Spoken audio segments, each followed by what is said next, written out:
Δεν πέρασαν σύνορα, μα τις πέρασαν, με βλέμματα φόβο και χιόνι. Κάθε βράδυ σε ένα μαξιλάρι έθαβαν λέξεις που καίνε ακόμη. Δεν άνοιξαν στόματα, μα είχαν σπαθιά σε κάθε ράμα, σε κάθε ψωμί.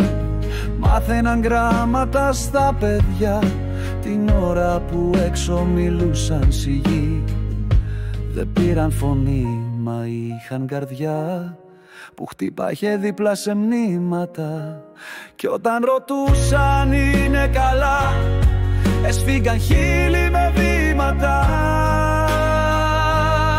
Αυτές που μείνανε πίσω κράτησαν το κόσμο μπροστά, με δάκρυ στο στόμα και φως στην ποδιά, με ένα θα γυρίσει που έκαιγε πια.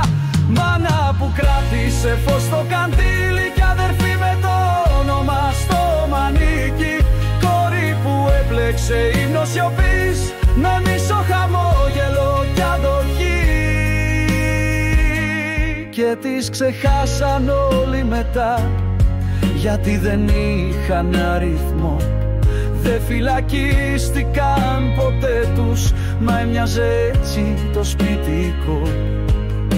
Για αυτές που δεν έσπασαν ούτε φάνηκαν, κράτησαν το εμείς όταν όλοι σωπάσαν. Κι αν γράψουν ποτέ τραγούδι για αυτές, θα είναι ψήθυρος με λέξεις κρυφές.